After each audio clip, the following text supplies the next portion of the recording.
자, 이슈 포커스 시사 풍향계 기호일보 한동식 국장 함께 합니다. 어서 오십시오. 네, 안녕하세요. 예. 앞서 이제 이승기 변호사께서 부채도사입니다. 부채도사 이승기 변호사께서 더불어민주당 신임 당대표로 5선의 송영길 의원 당선 소식을 이제 전해드렸는데 송영길 신임 당대표의 인천과의 인연에 대해서 정리를 해주신다고요? 네. 예. 더불어민주당 신임 당대표로 인천에서 5선을 역임한 송영길 의원이 당선됐습니다. 이미 이승기 변호사께서 전달해 드렸는데요. 예. 송 대표는 인천에서 두 번째 배출된 여당 대표입니다. 지난 2012년 집권 여당이었던 한나라당에서 인천 연수구 출신의 황우여 의원이 여당 대표가 된 후 두 번째인데요. 송 대표는 대학 졸업 후 노동운동을 하며 인천과 인연을 맺었는데요.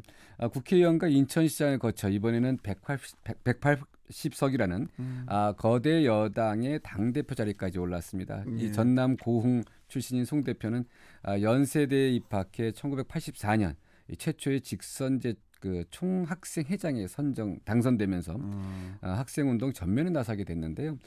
이후 인천에서 노동현장 생활을 하며 인천과 인연을 맺게 됩니다. 고 노회찬 전 의원과도 이때 인천에서 인연을 갖게 되는데요.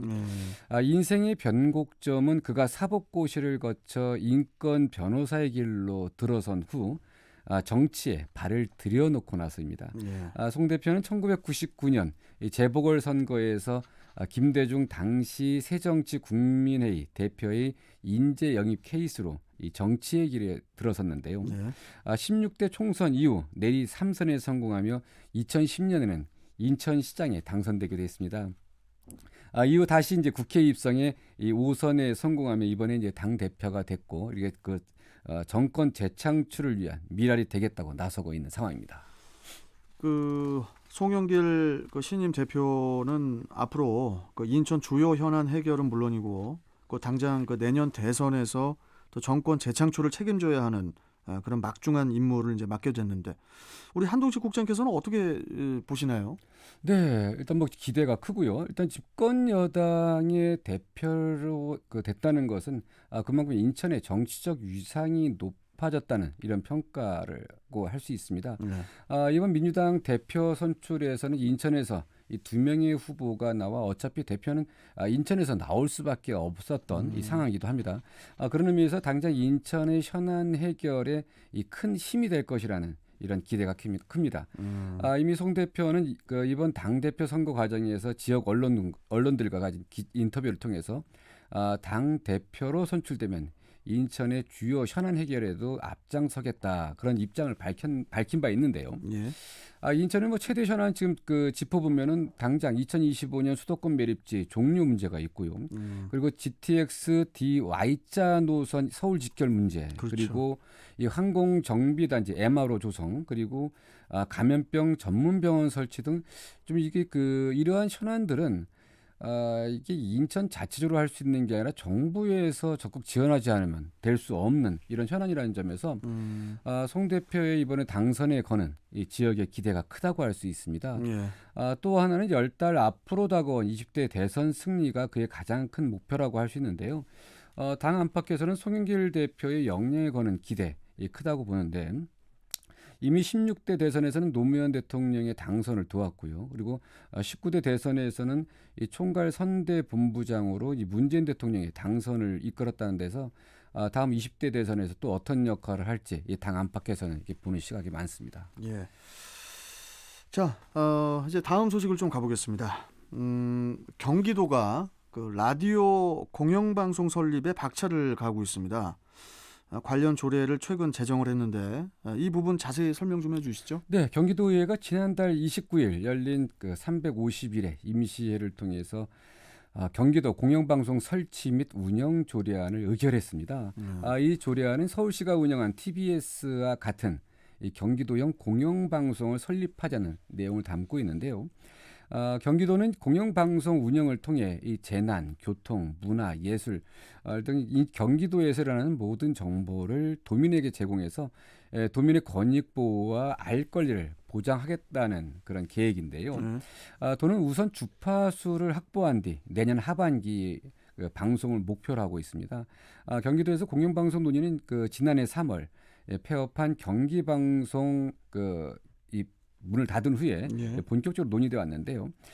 경기도는 공영방송 조례안이 의회를 통과함에 따라 설립 절차에 돌입할 계획입니다. 목표는 방송통신위원회가 이 경기방송이 반납한 FM 99.9MHz의 이 새 사업자로 선정되는 것인데요. 이를 위해서 방통위 공모에 적극 참여할 방침이고요. 새 사업자로 결정된다고 하면은 경기 미디어 재단을 설립해서 초기 자본 한 150억 원을 투입해 내년 하반기부터 이 본격적인 방송에 들어갈 계획이라고 합니다. 자, 뭐 라디오 방송국이 생기는 건 좋은데 그런데 이제 도정 홍보 방송으로 전락할 수 있다. 뭐 이런 우려도 있을 수 있고 또 요즘에 정치적 편향성 얘기가 많이 나오잖아요. 그런 또 이제 지적도 나올 수도 있는데 한국장님께서는 어떻게 보십니까? 이게 이 부분이 경기도 공영방송 논의가 시작되면서부터 나왔던 이런 문제인데요. 이제 가장 걱정스러운 거는 지금 이게 최근에 어떤 논란이 되고 있는 TBS 때문에 좀 여러 가지 문제도 제기되고 있고요. 가장 큰 문제는 정치적 편향성. 이게 노골화되는 것 아니냐 이런 우려가 있습니다. 그리고 더군다나 이번에 이 조례안을 보면 이 방송 편성 및 규약 그리고 방송심의기구 시청자위원회 등의 운영 주체를 모두 이 경기도지사로 정하고 있어서 이런 우려를 키우고 있는데요. 어쨌든 다양한 문제가 제기되고 있는 상황에서 어쨌든 이번 이 조례를 다루는 경기도의 임시의 기간 중에서 국민의힘 소속 김규창 의원이 이 문제를 이제 지적했습니다. 이 김 의원은 이 공영방송 필요성은 인정하지만 이 도지사가 광고 등을 주게 되면 이럴 경우 도정 홍보 방송으로 변질되는 등 공정성을 해칠 우려가 있다 이런 지적을 했고요. 네. 또 하나는 최근 여권을 비유한다는 논란이 일었던 TBS 김어준 씨 같은 이 방송이 등장할 수 있다는 이런 우려도 나오고 있습니다. 당장 경기도 행정 제1부시장 출신인 이 박수영 국민의힘 국회의원도 이제 어제 자신의 SNS를 통해 이 문제를 지적했는데요. 이렇게 조례안이 통과되자마자 이제 어떤 다양한 이런 지적들이 좀 나오고 있고요. 이런 지적뿐 아니라 의견 수렴 부실 그리고 그리고 이런 여러 가지 해결해야 될 부분이 있어서 조례안 수정을 해야 된다 이런 얘기까지 나오고 있어서 이 방송사 설립까지 다양한 지적과 논란이 예상되고 있습니다. 네, 뭐 그나저나 이제 라디오는 이제 한국교통방송만 있으면 되는데 이제 아무튼 어떻게 진행이 될지 물론 뭐 방송국이 많아지면은 방송인들도 좋아요, 좋기는.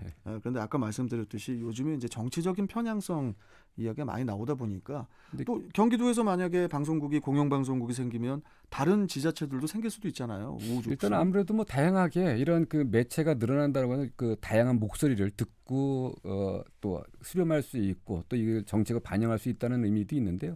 지금 우려스러워하는 그런 정책 편향성이라든가 이런 홍보 방송으로 이 변질되는 부분들을 막을 수 있는 장치가 필요합니다.